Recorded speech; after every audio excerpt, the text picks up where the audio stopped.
Some people can't stand being around others, but they'll spend hours with a cat and never feel drained. And it's not because they're cold or antisocial.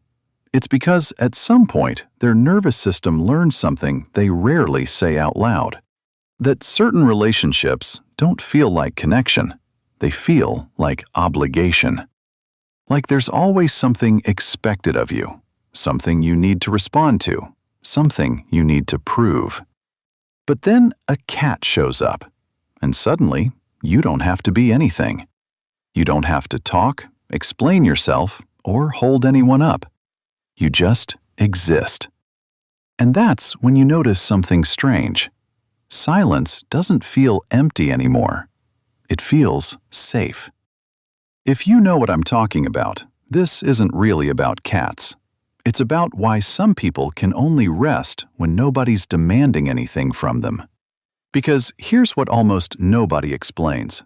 Not everyone regulates the same way. Some people need stimulation, noise, constant interaction. They recharge through activity. But others work the opposite. The more that happens around them, the tighter they get inside. The more their system activates. And it doesn't always show, because many of these people have learned to mask it, to smile, respond, look engaged, even when they're running on empty. But internally, their mind never stops. It's always scanning, anticipating, preparing for something to go wrong. And living that way is far more exhausting than it looks. Most people don't even realize they're doing this because they've adapted to it. When you live in low-level tension long enough, you stop questioning it. Until one day you realize something uncomfortable. You're not avoiding people, you're avoiding how you feel around them. That's why when someone says, "I don't like dogs, they're too much," or "I prefer cats, they're calmer," they're not just talking about animals, they're talking about their nervous system. A dog seeks you out, follows you, needs you, pushes interaction. For some people, that's not connection, that's overstimulation. But a cat doesn't invade, doesn't demand, doesn't assume it has access to you. It's present, but it doesn't push. And that changes everything.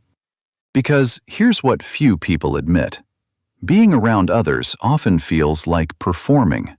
Like there's this constant expectation to be a certain way. More expressive, more available, more reactive.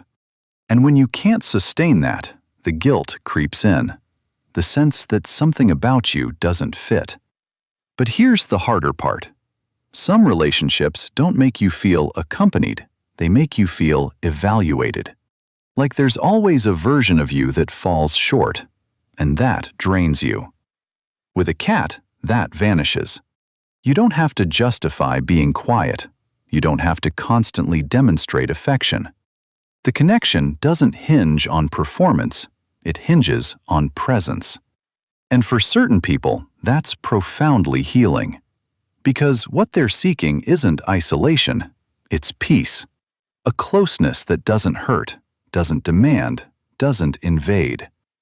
And here's where it clicks. People who love cats aren't avoiding connection, they're avoiding pressure. They want intimacy without losing themselves in it. They want companionship without disappearing. And a cat allows that. It shares your space without disrupting what's happening inside you. In that space, something settles. Your breathing slows. Your thoughts quiet.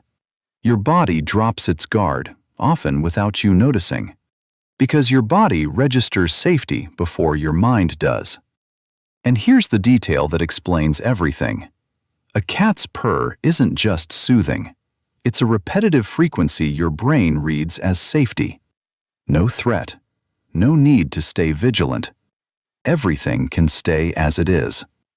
When that happens, your nervous system downregulates, your mind releases, your body finally rests.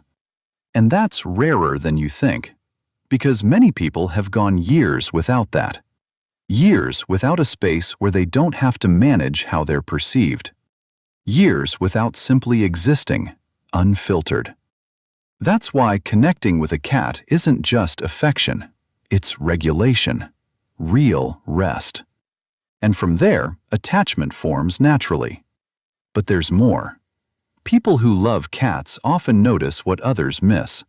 A subtle shift in posture, a barely there movement, a quiet signal. Because with a cat, connection isn't loud, it's understated. And that sharpens something specific. Attention, sensitivity, the ability to read what isn't spoken. And it's no accident that many of these people overthink, overanalyze, feel deeply. Not by choice, but by wiring. They've always perceived more. In human relationships, that can exhaust you because it means constantly interpreting, adjusting, trying not to miss a cue. But with a cat, that sensitivity isn't a burden.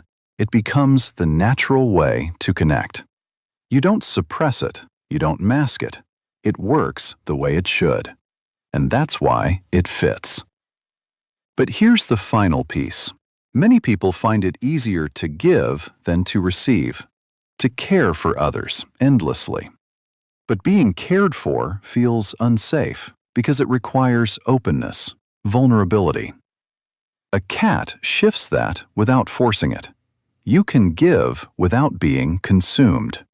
And slowly, that rewires something. It shows you closeness doesn't have to cost you, that someone can be with you without draining you, that connection doesn't always mean depletion. And then you understand. It's not that you prefer cats, it's that parts of you can only rest when no one's asking anything. And when you find that, even in something as simple as a cat beside you, you hold on to it.